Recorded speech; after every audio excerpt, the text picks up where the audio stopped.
It is an ancient mariner, and he stoppeth, one of three. On a long beard and glittering eye. Now wherefore stoppest thou me? bridegroom's doors are opened wide, and I am next of kin. The guests are met, the feast is set. amidst kill and merry din.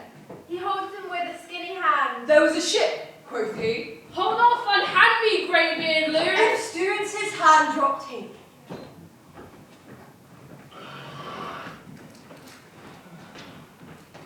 The year is 1800. Lying across the chaise is Samuel Taylor Coleridge. No, business chase. All is home. Coleridge is a visitor. Kindly occupying the spare room of the Wordsworths, near Grassmere.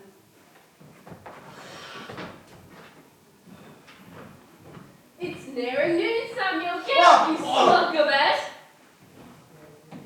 What are you doing here, Will? Doing here? You're my home, Coleridge, or is that so easily forgotten? Home? Breathe your deep, Samuel. We're in the lakes. I'm not forgotten. I didn't suppose you had.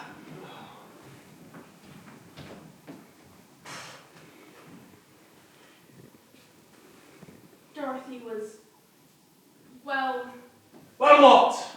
Dorothy was asking how much longer you intended to stay. Well, I, for one, have no real problem with your staying, of course.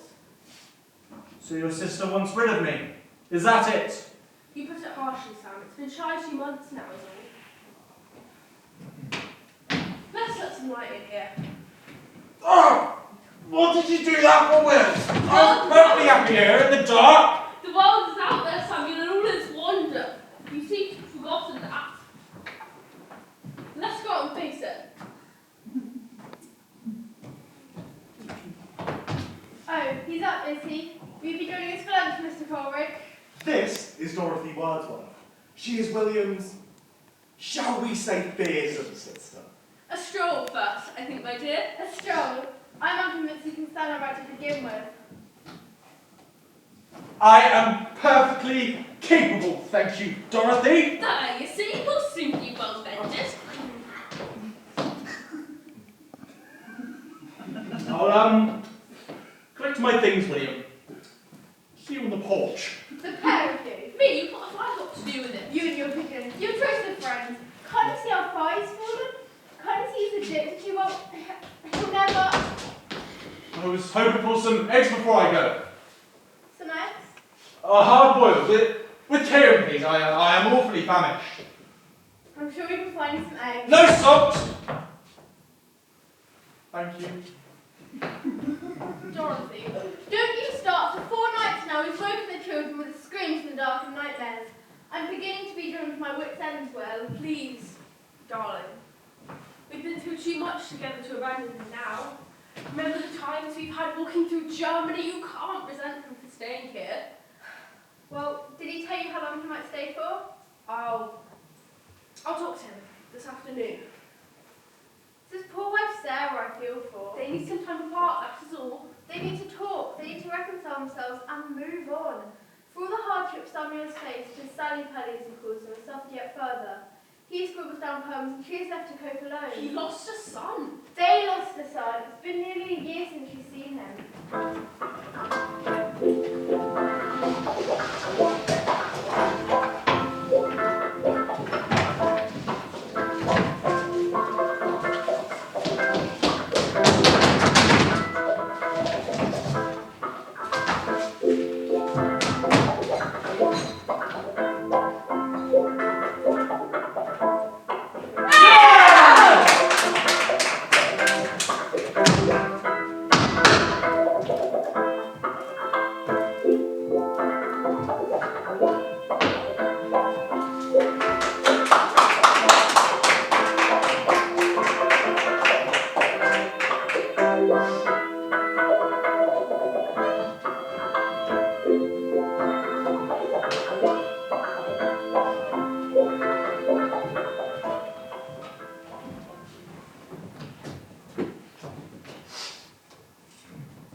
Coleridge is suffering severely from melancholia.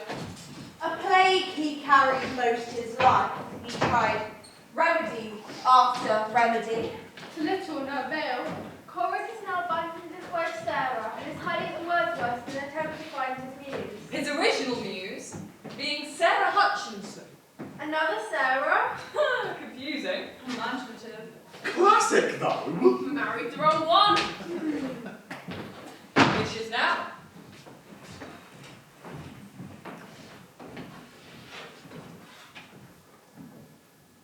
Why are you here?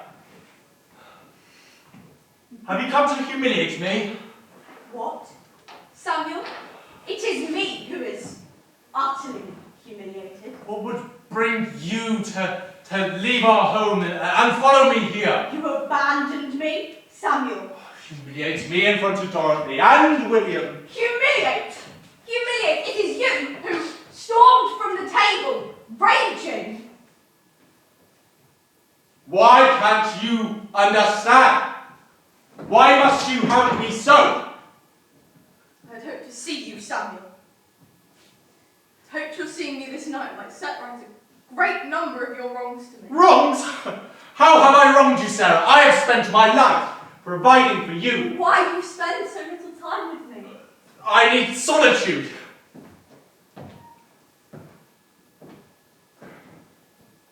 Why did you marry me? What? Why did you marry me? We have spent a lifetime apart, and I want to know why. What have I done to make you avoid me and hide? Sarah, I sometimes wonder. If I should choose to be with my friend Sarah, then that is my prerogative. If I should choose to be with another woman, then so be it. I will not have you. Well, choose, Samuel. Choose between them and me, because I will not be discarded any longer. I'm going to stay with my sister. Good! Go! Give me strength! Now,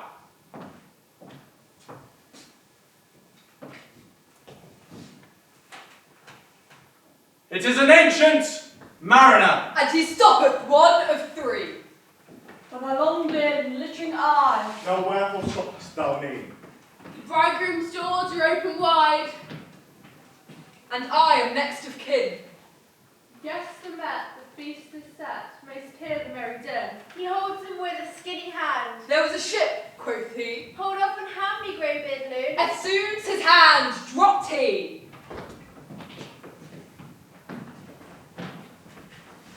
He stoppeth one of three.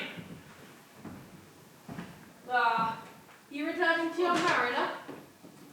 What of it, William? I still can't encourage you to modernise the language. Not this again. It might just make it more palatable.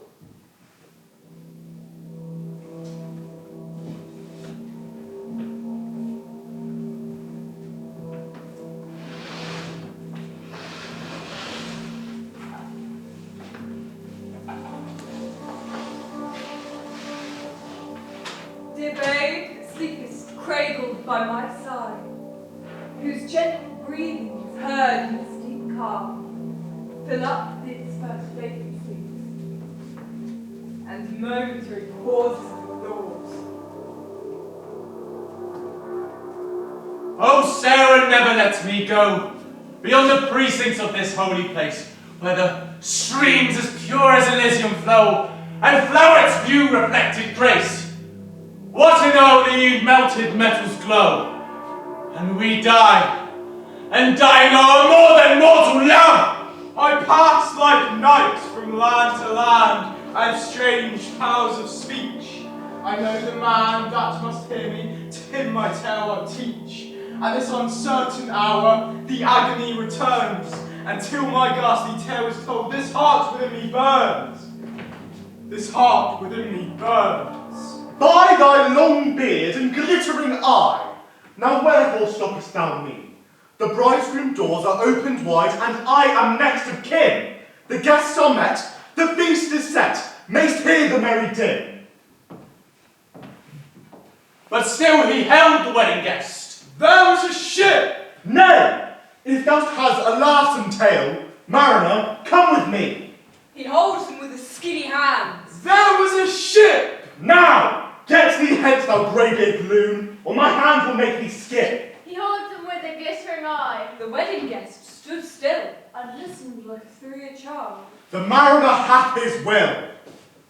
That wedding guest sat on a stone. You cannot choose but hear. And thus spake the mariner.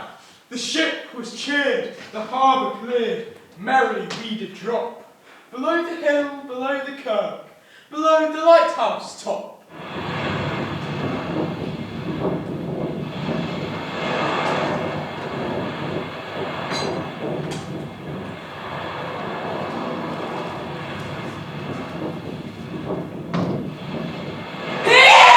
The sun came up upon the land. Out of the sea came he. And he shone bright and on the right, but down into the sea. Higher and higher every day till over the mast at noon. The wedding guest hit beat his breast, for he heard the loud bassoon.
A most gentle maid, who dwelleth in a hospitable home, hard by the castle, and hath latest been, even like a lady, vowed and dedicate to something more than nature in the grove. She glides through their pathways, she knows all their notes. Oh, that gentle maid, and of the moment's space, oh, hath the moon been hidden behind the cloud, hath heard a pause of a silence. It's not entirely clear when Coleridge began his habit. Addiction to opium. It's said that he received it as a miracle cure of some injuries to his knees. A prescription of a happiness of brought him later, and Coleridge would be awards in a demon for the remainder of his life. I was seduced into the accursed habit ignorantly. I have been almost bedridden for many months with swelling in my knees. In a medical journal, I happily met with an account performed in a similar case by the rubbing in of laudanum, and at the exact same time, a given dose internally. It acted like a charm. It acted like a miracle. Oh, sweet, sweet, peaceful laudanum. Relieve pain. To reduce sleep. To allay irritation. To excessive secretion. To support the system. And as suffering.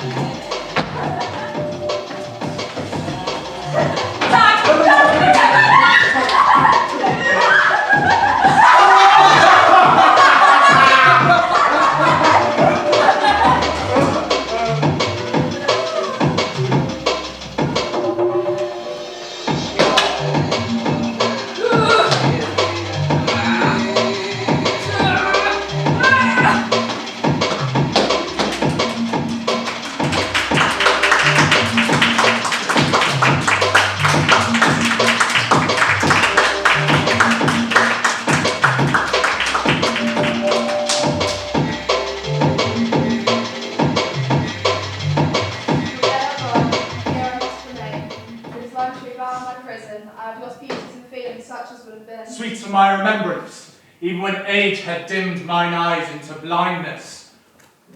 All while they... Meanwhile,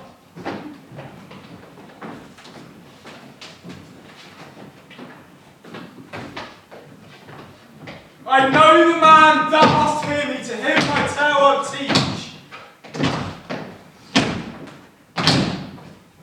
The wedding guest, he beats his breast, yet he cannot choose but hear. and thus spake on that ancient man. Listen, stranger, storm and wind. Storm and tempest strong. For days and weeks in plain streets, and Jack is all alone. And now the storm last came, and he was tyrannous and strong. He struck with overtaking wings and chased the south along. With sloping masts and dipping prows, who pursued with the afterglow to break the shadows of the smoke. All blends his head. The ship did pass like rock blasting south of Iron By thy long beard and glittering eye! Now wherefore stoppest thou me? The bridegroom doors are opened wide, and I am next of kin! The guests are met, the feast is set, mayst hear the merry din. Hold off and hand me greybeard loom! As Stoons' hand dropped he. The guests are met. Feast is set, the bride is waiting still. And you, old man. You must have your will. I pass like nights from land to land, with strange powers of speech. I know the man that must hear me, to him my tale I'll teach. At this uncertain hour, the agony returns, until my ghastly tale is told. This heart within me burns, this heart within me burns. Pass like night, from land to land. I have strange powers of speech. I know the man that must hear me. In my tale I teach. This uncertain hour, the agony returns. Until his ghastly tale is told, His heart within me burns. His heart within me burns. For days and weeks, We played its peaks like chaff we drove along. and then there came both mist and snow, and it grew wondrous cold. Ice and I came floating by. As green as emerald! Through the drifts and snowy cliffs did send the dismal ships within the beasts of the The ice was all between.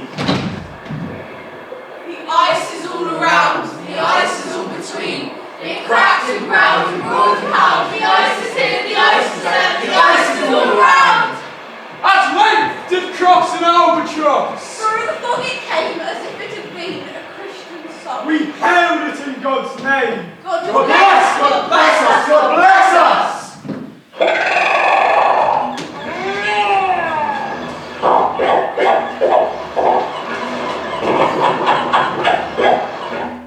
I ate the food I never had eat, and round I flew.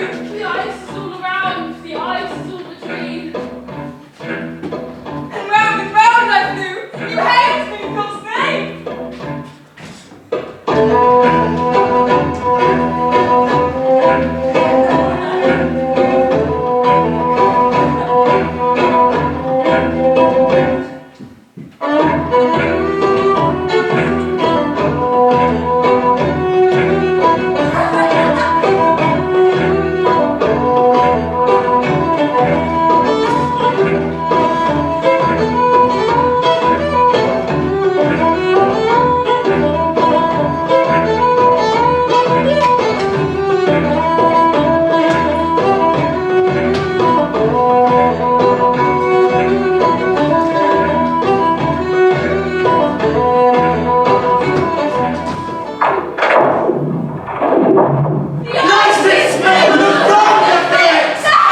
The ice did split, and all the night through footstep white glimmers that white moonshine. and a good south wind sprang up behind. The albatross did follow. The albatross did follow. The albatross did follow. The albatross did follow! And every next food and play must learn. Follow! Mistful clouds. On mats or shrouds you perched for Vespers time. lost all the night. Through fog's road white glimmers the white moonshine. In mist or cloud, on mast or shroud, I've heard the vesper's night to watch and wait and see your fates. Destiny divine! God save the ancient mariner from the fiends that plague thee thus. God save the ancient mariner from the fiends that plague thee thus. God save the ancient mariner from the fiends that plague thee thus. Why lookest thou so? With my crossbow, I shot the albatross.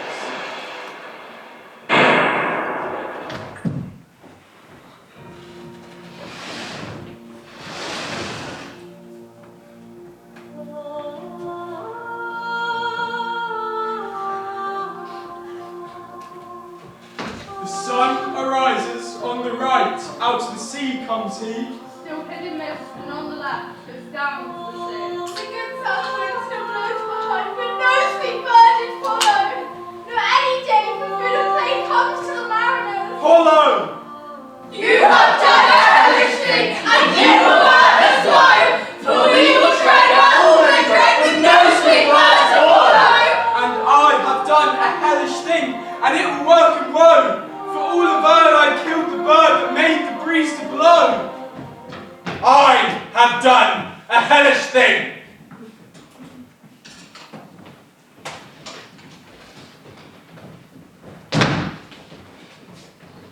It's 1794. Coleridge has been discharged from the army.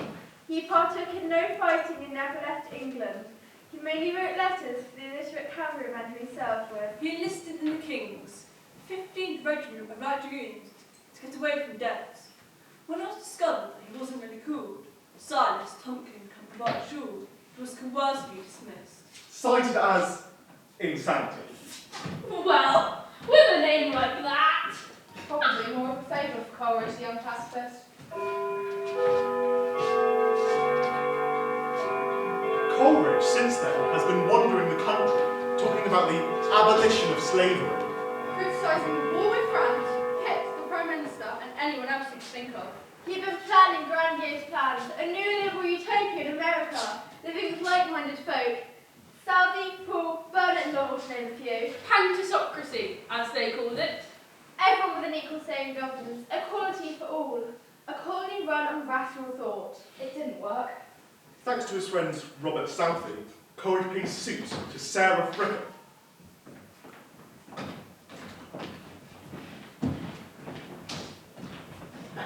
You've paced the floor so long, Mr. Coleridge, the boards will remember your steps. Forgive me, my thoughts outrun my body, and the poor frame must follow. Your thoughts are always running. To God, to liberty, to that. New world in America. You'll wear yourself to dust before you reach any of them. Oh, but Sarah, imagine a colony founded upon equality. No kings, no tyrants, men and women living in reason and fellowship. We are calling it pantisocracy, the equal rule of all. We? But, Mr. Coleridge, you've not yet asked. Ask? If I'd cross a wild for your values. Then let me ask, would you? Well, the farthest I've travelled is Bath, and even there I missed home yet. When you speak, I feel I could follow the sound of your voice anywhere. Then follow it, and it shall never falter. I have little to offer but words and dreams that scarcely pay for bread, but if you were to lend your gentleness to my swords, Oh, you think me gentle? You've not yet seen my temper. I'd rather weather your storm than anyone else's You calm. speak as if love were a revolution. It is the only one worth winning. Then promise me, son, when the world disillusions you and the vices fail to feed, you'll remember this quiet room, not the ideals, not the colonies, but me. Between heaven and all its muses, I will. Then I will follow your voice, Mr. Coleridge, for as long as it seems to me.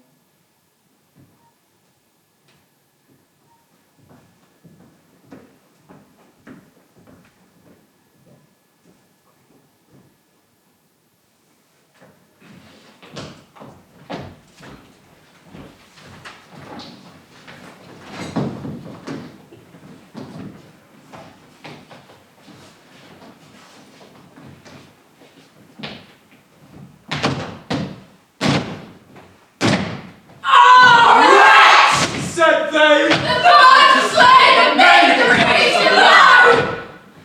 Nor dim nor red, like God's own head, the glorious sun uprist. For all of earth I have killed the that bird! brought to the fog and mist. 'Twas right, said they, such bird to slay. All the fog and mist. Fair breeze did bloom, The white foam flew. The furrow followed through. You were the first that ever burst into that silent sea. down dropped the breeze. The sails dropped down. 'Twas sad as sad could be. And we did speak only to break the silence of the sea. All in a whole copper sky.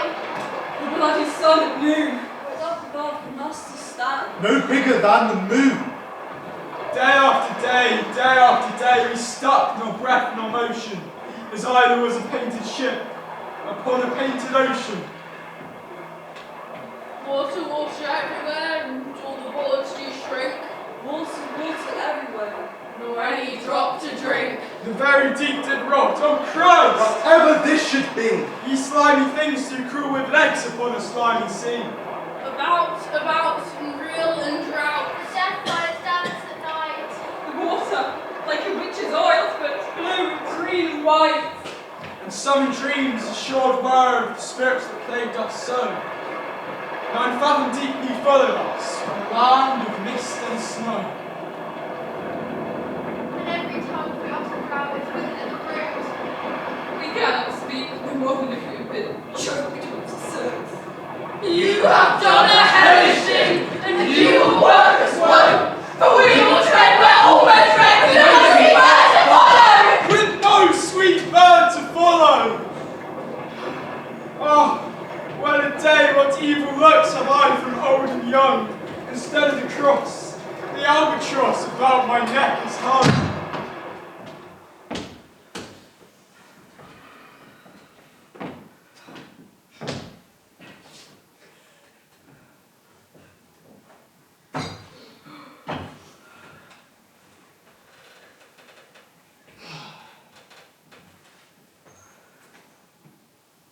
Ah, well a day.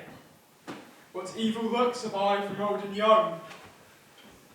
Instead of the cross, the albatross around my neck is hung. There passed a weary time. Each throat was parched and glazed each eye. A weary time, a weary time. How glazed each weary eye. When looking westward, I behold a something in the sky. At first it seemed A little speck. As it seems, a mist. it moves and moves and takes at last a certain shape, I don't. A speck, a mist, a shape I bless. And still it nears and nears as if it dodged a water sprite. It plunged and tacked and veered. With throats unslacked and black lips baked, we could nor laugh nor wail. Through utter drought all dumb we stood. I bit my arm. Oh, I sucked the blood and cried. A sail! A sail! Throats unslacked and black lips baked, I could nor cry, nor wail. Through utter The joy did breathe. and all at once their breath drew in as they were drinking all. See, she tacks no more. Hither to work as wheel. Without a breeze, without a tide, she steadies with upright keel. The western wave was all aflame. The day is well nigh done, almost upon the western wave rests the broad bright sun. And straight the sun was flecked with bars. Heaven's mother, send us grace. As if through a broad and burning face he peered. Alas, thought I, My heart beat aloud. How fast she nears and missed. Those sails, the glads in the sun, like restless grossomeres, and through her ribs the sun does pierce so great. Is that a woman? All her crew is that? A death? Another too? His bones are black with many a crackle, black and bare I worn. Just black and bare, so where with rust, with mouldy damp and charnel crust, then patched with purple and with green. Is death that woman's mate?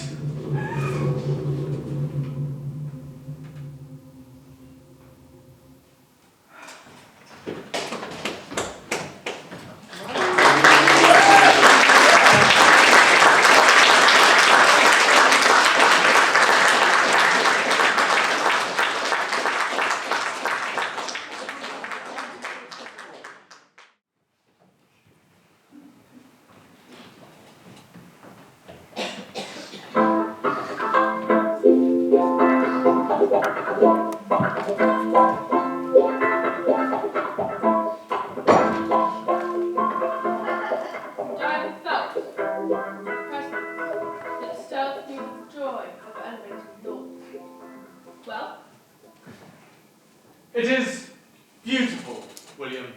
Measured, majestic, but too measured. The wind of the spirit should flow through the verse, not to be tamed by it. And yet poetry must endure, Sam. It must speak to men beyond the hour of its inspiration. Endure or petrify? You speak now of poetry as monument, not miracle. Where is the fire that once consumed us both?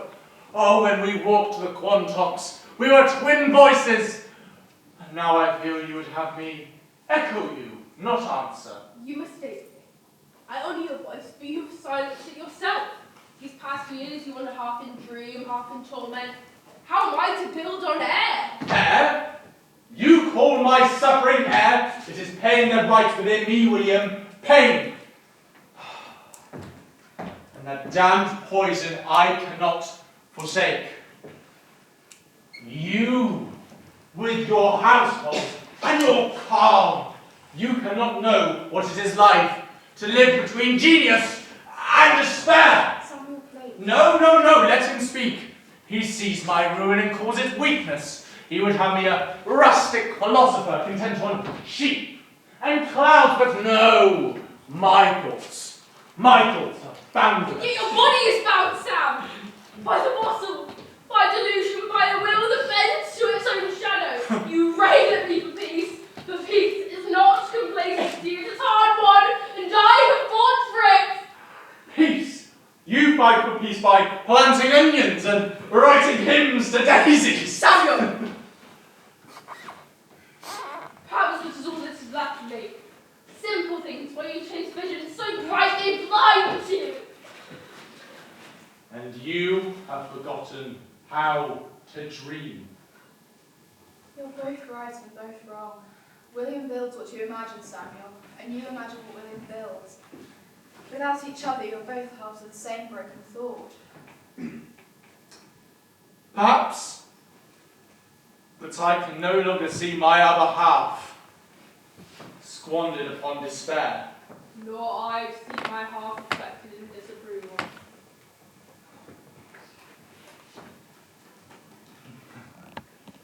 Do you remember Never Stowing? The moonlit under the Quantocks, and we talked till dawn. You said that poetry was the soul in speech. You said speech was the soul made in flesh. Then perhaps we have both lost flesh and soul, my friend. Where will you go? Away for a while, perhaps to Keswick, perhaps to London. It matters little. The road will speak to me as it always has. May your peace be worth the silence it demands.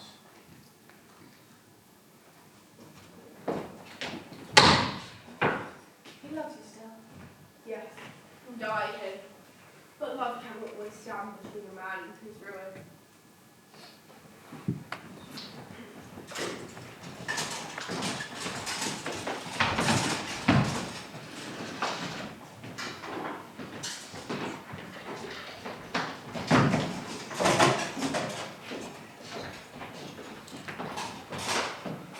Is death that woman's mate? Her locks, yellow as gold, skin, white as leprosy. The nightmare, life and death was she, her flesh makes still air cold. The naked folk alongside came. The twain were casting dice.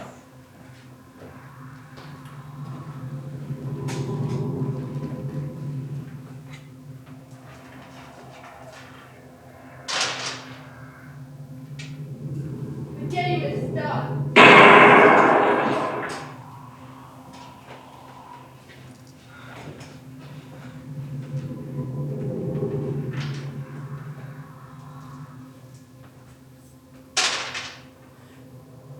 I've won, I've won.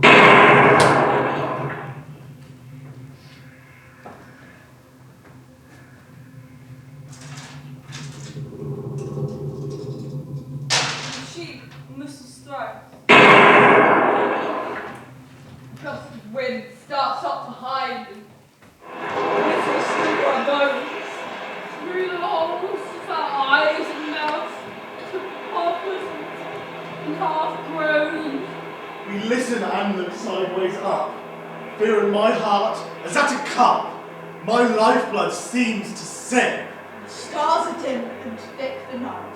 Steersman's face by his line gleams white, and sails she does drift.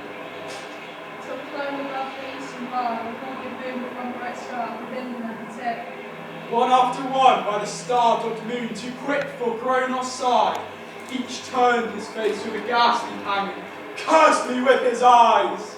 4 times 50 living men. And I hear nor sigh nor groan. With heavy thump, a lifeless lump. They drop down, one by one. Too quick for groan or sigh. Each turn their face with a ghastly pang. Curse you with an eye! Too quick for groan or sigh. Their blood is cold and numb. Their souls did from their bodies fly, they fled to bliss or woe, and every soul that passed me by, like the whiz of my crossbow. I fear the ancient mariner. I fear thy skinny hand. For thou art long and lank and brown, as is the rich sea sand. I fear thee and thy glittering eye, and skinny hand so brown. Fear not, thou wedding guest, this body drop not down!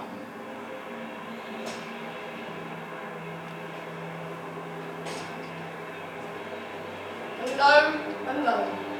All alone. Alone on a wide, wide sea. And never a saint to pity on my soul in agony. And never a saint to pity on your soul in agony. Alone, alone. On a wide, wide sea. Your soul in agony. The many men so beautiful, they all dead here lie. And 1,000 slimy things lived on. So did I. I look upon the rotting sea and draw my eyes away. I look upon the rotting deck and there the dead men lay. And there the dead men lay.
I've got it! What is it, Samuel?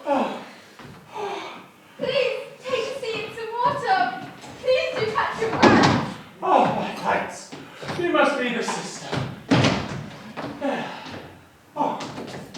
Here, William. Osorio!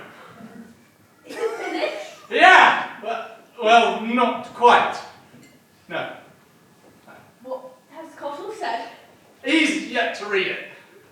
I am Dorothy!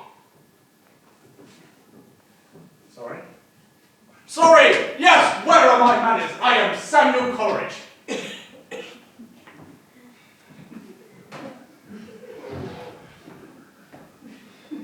Are you like me to finish this?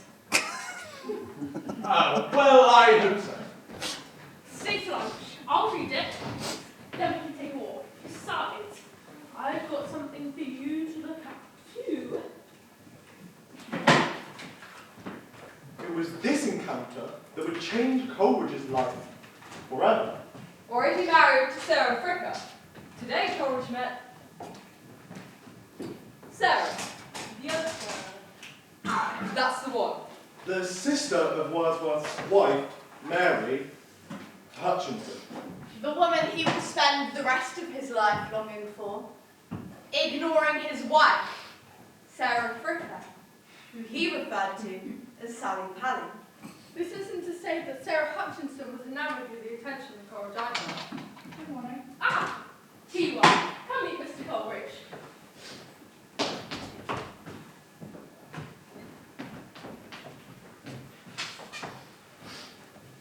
Over the passage of afternoon tea, Sarah would accidentally spill scalding hot milk over Coleridge. Buns were horribly and terribly sorry. Whilst the Wordsworths were on their afternoon stroll. Sarah would stay with Coleridge. They sat in the bower of a lime tree.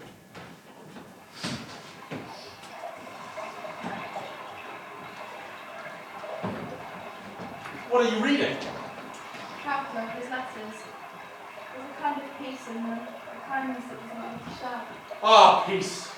I've sought for her in every page I have written, and have never yet found her. And perhaps you chase her too fiercely? Peace like a bird lies everywhere still. What manner speaks of you? How is it that every word you say sounds remembered? Because I say very little, and you feel very to yourself. Samuel, don't look at this way, you make a sermon of every glance. If truth wears your face, I'd gladly worship. Save such lines for your poet as then and do no harm. Harm? No, I don't mean harm, I only meant... Forgive me, I am too fond of words, they betray me, constantly. Then perhaps you should let silence speak for a change? Silence, then. Though in silence the heart writes its own poem. Let's make a short one. And so it begins. And Coleridge wrote. Well, they are here, and here I must remain.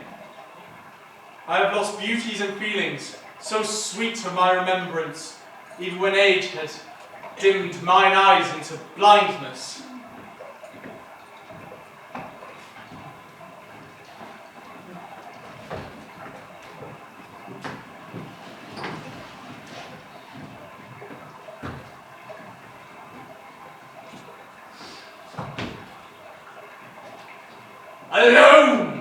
Alone on a wide sea. I close my eyes and keep them closed, with the eyes like pulses beat. For the sky and the sea, and the sea and the sky, lie like the dead, all at my feet. The cold sweat melted from their limbs, nor rot nor reek did they. The look which they had looked upon me had never passed away. An orphan's curse would drag to hell a spirit from on high. But oh, more horrible than that is the curse in a dead man's eye. For 7 days and 7 nights I saw that curse, and yet I could not die. And yet he could not die. The moving moon goes up in the sky, and nowhere does abide. Softly she is going up with a star or two beside. Her beams bemock the sultry main, like an April hoarfrost spread.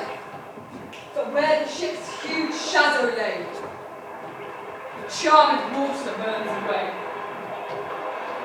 But still, an awful red. Beyond to the shadow of the ship, I watched the water snakes. They move in tracts of shined white, and when they rear the elfish flood, falls off in roaring flakes within the shadow of the ship. He watched their rich attire, blue, glossy green, and velvet black. They coiled and swam, and every track was a flash of gold and fire. Oh, happy living things their beauty might declare. A spring of love rushed from my heart and blessed them unaware. Sure that kind saint took pity on me and blessed them unaware. Blessed them unaware. A flash of golden fire. At the same moment I could pray, from my neck so free, the albatross fell off and sank like lead into the sea.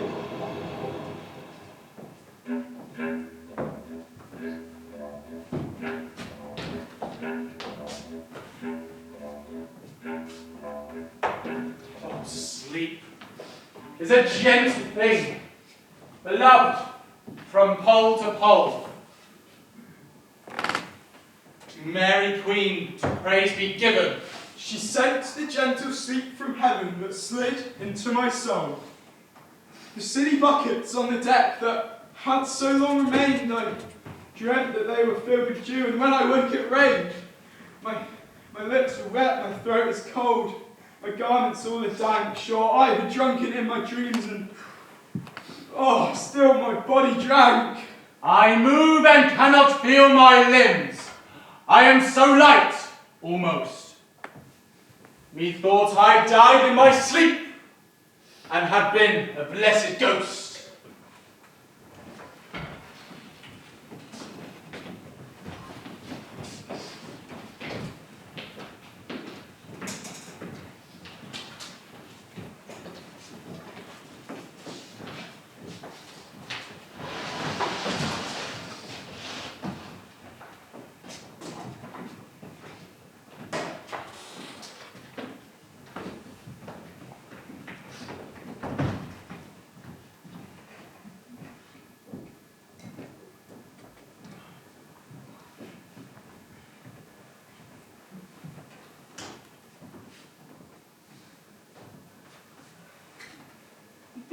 3 days, Sam, and not eaten a proper meal.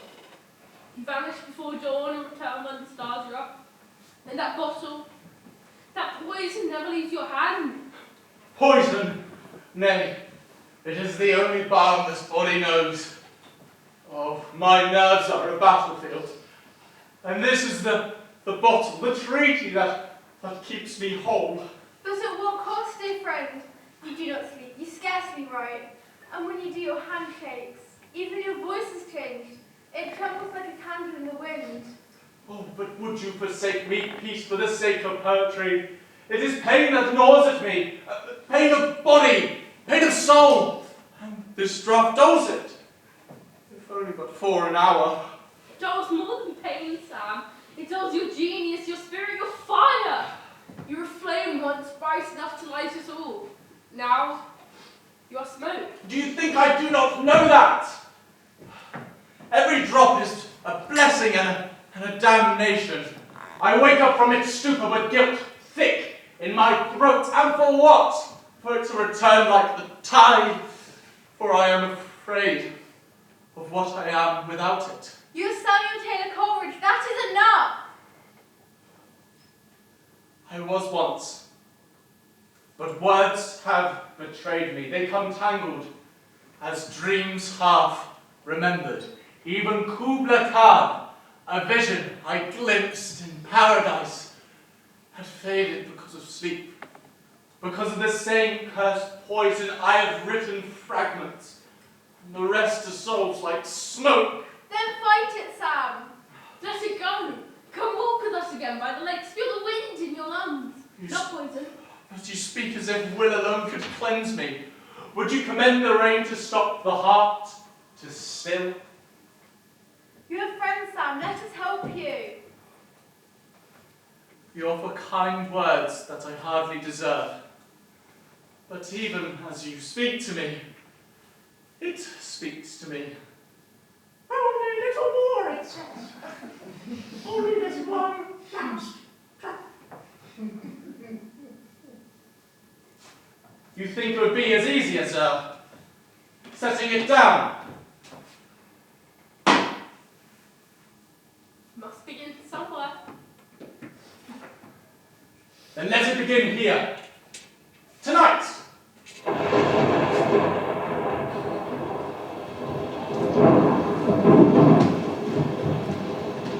now.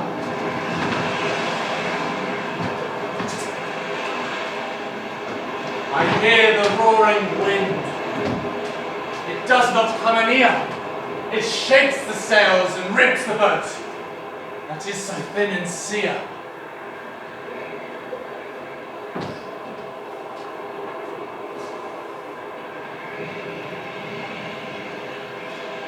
The upper air bursts into life.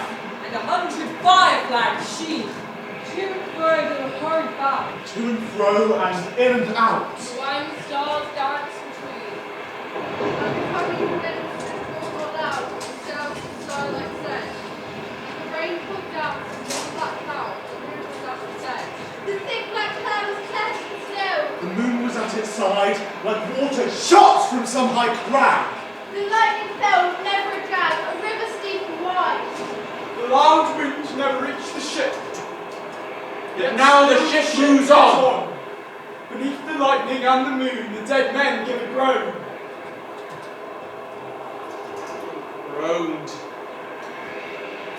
They all uprose till, rising from the same, they never spake nor moved their eyes, and it was strange even in a dream to see those dead men rise.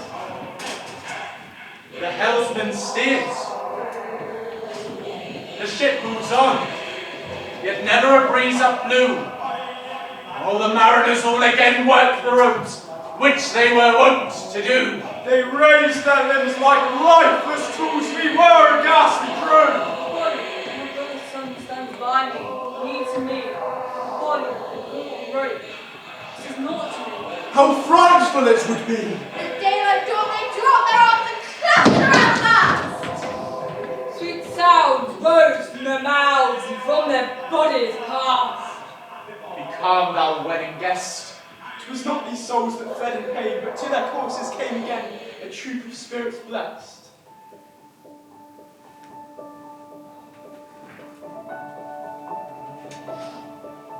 Around, around flew each sweet sound, then darted to the sun.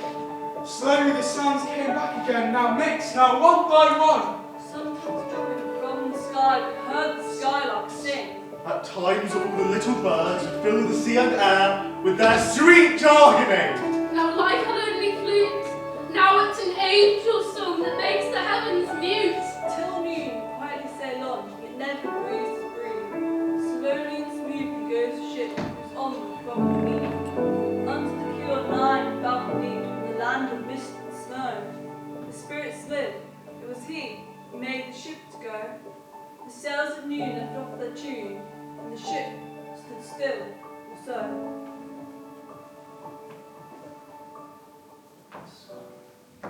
Right up above the mast had fixed her to the ocean, but in a minute she began to stir. With a short, uneasy motion, backwards and forwards half her length with a short, uneasy motion. Like a pouring horse let go. She made a sudden bound. It flung the blood into my head and I fell down in the swound. Oh, how long in that same fit I lay, I had not to declare. But ere my living life returned, I heard and in my soul discerned lost voices in the air. Is it he? Quoth one, is this the man by him who died on cross?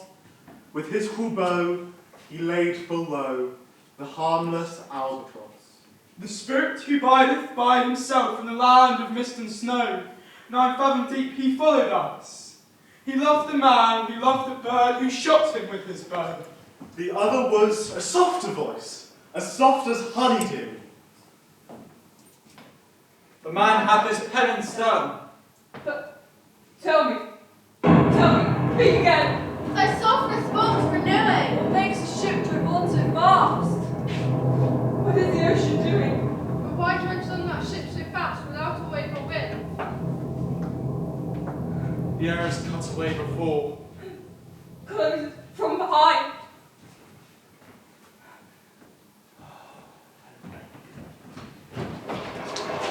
Oh, I wake and we are sailing on, as if in a gentle weather. 'Tis night, calm night. The moon is high, the dead men stand together. All stood together on that deck through charnel dungeon fitter. All fixed on me their stony eyes, which in the moon did glitter. The pang, the curse of which had died, had never passed away. I could not draw my eyes from theirs, nor turn them up to pray. But soon that spell was snapped once more. I view the ocean green. I look far forth, yet little see of what had else been seen. Like one that on a lonesome road doth walk in fear and dread, and having now once turned round walks on, and turns no more his head, because he knows a frightful fiend doth behind him tread. But soon there breathed a wind on, nor sound nor motion made.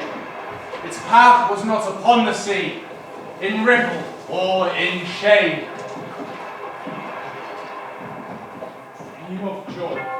Is this indeed the lighthouse top? Is this the hill? Is this the kirk? Is this mine own country? The harbour bay is clear as glass, so smooth as strewn. On the bay, the moonlight lay, the shadow of the moon. The rock shines bright, the kirk no less that stands above the rock. The moonlight seeks into silentness, the steady weathercock. The bay is white with silent light arising from the same. Full many shapes and shadows whirl, crimson red of flame. A little distance from the prow, oh Christ, what I see there! I turn my face upon the deck. Each corpse lay flat, Lifeless and flattened by the holy rood. A man all light, a seraph man, by every corpse each stood. The seraph band each waved his hand, it was a heavenly sight. They stood as signals to the land, each one a dreadful light. the seraph band each wave his hand, no voice do they impart. No voice but oh, the music stills, like music on my heart. But soon I heard the dash of oars. I heard the pilot's cheer. I turned my face perforce away and saw a boat appear. The pilot and the pilot's boy, I hear them coming fast. Dear Lord in heaven, it is a praise the dead man cannot blast. Oh, I see a third, I hear his voice. Is this the hermit good? Who'll retrieve my soul, who'll wash away the albatross's blood. This hermit good lives in that wood which slopes down to the sea. He loudly, his sweet voice, He rears. he loves to talk with mariners. That come from far country. He kneels at morn and noon and eve. He hath a cushion plump. This is the moss that wholly hides the rotted old oak stump. The skiff boat neared, I heard them talk. Why this stranger trail? Will these lights and many and far? The signal made now? Strange by my faith, The hermit said, they answer not our cheers. The planks that warped, and see those sails how thin they are and sere.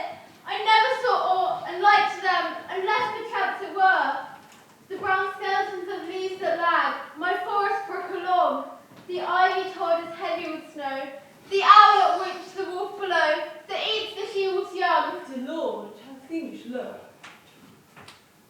the pilot made reply, And I feared. Push on, push on. Cheerily. The boat came close towards the ship, but I nor spake nor stirred.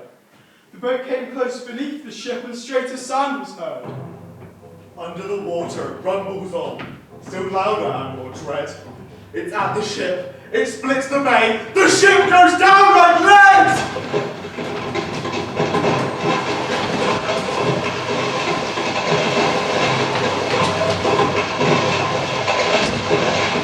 Stunned by that loud and dreadful sound, which sky and ocean smote, like one that hath been 7 days drowned, my body lies afloat. But swift in dreams I found myself within the pilot's boat. Upon the world where sank the ship, the boat spun round and round. But and all was still. save that the hill was telling the sound. I move my lips, the pilot shrieks and falls down in a fit. The holy hermit lifts his eyes and prays where he just sit. I take the oars, the pilot's going, he now to be crazy going. He laughs loud and long, and all the while his eyes dart to and fro. Quoth he, Plain I see, the devil knows how to row. and all in my own country, I stood on the firm land. The hermit stepped forth from the boat, and scarcely he could stand. Oh, shrieve me, holy man. Say quick, moves he. I bid thee say what manner of man art thou? And forthwith this frame of mine was wrenched with a woeful agony. It forced me to begin my tale, and then it left me free.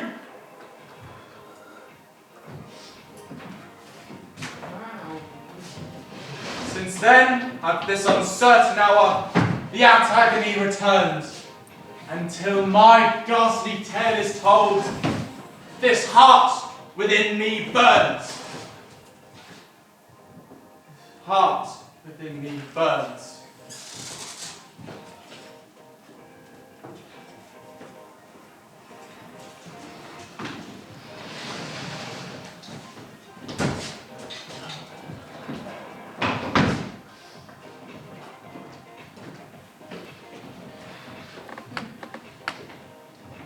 I pass like night from land to land.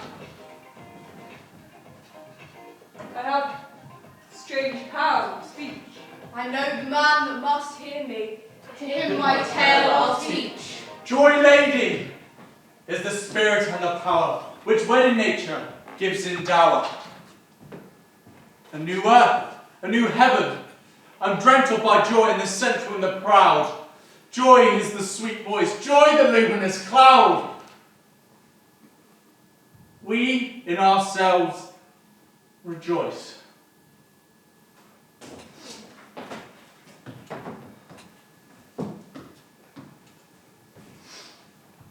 You're writing again. We've heard you're well kept here. Dr. Gilman writes to put the bottle aside. Half side. There are days when my mind comes back and the words return, and others when the craving wakes before I do. The body remembers its tyrant long after the soul rebels. And William, have you written to him?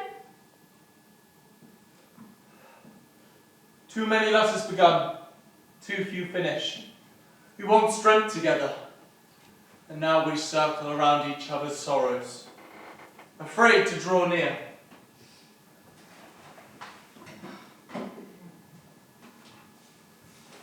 He sent this months ago.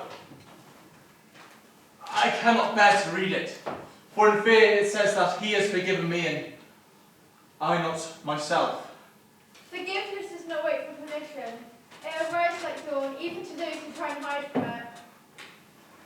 I once wrote of an albatross, an absolution, but little did I know that I was that mariner, cursed, compelled, and silenced in speech. He writes, he calls me dear friend still. After all the distance, dear friend, after all the rift, tell him that I have seen the edge of that undiscovered world that we sought in youth. Not America, not pintocracy, but the country within. It is horrible and beautiful, and I have not yet mapped it. Then write it, Sam. That's all you ever meant to do.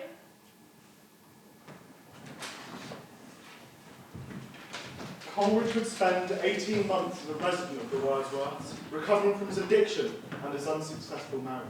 Eating hard-boiled eggs. He's one of the lakes, got lost, and coined the word mountaineering. His addiction will cause rifts between him and his wife Sarah, Who would eventually leave him, and Wordsworth. who would never reconcile their differences. Some say they fell out over Sarah Hutchinson. Coleridge would move to Malta to try to get over Sarah Hutchinson. Only to return to try and kick things off again.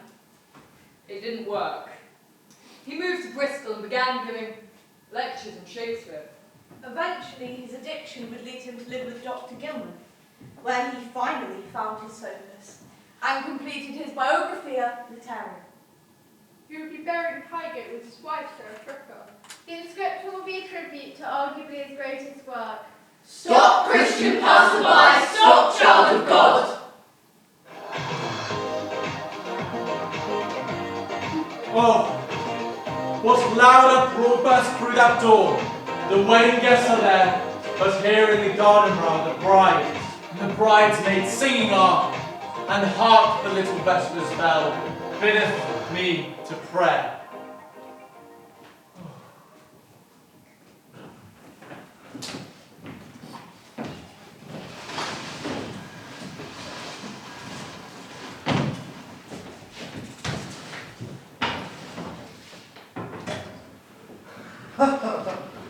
O mariner, this soul hath been alone on a wide, wide sea.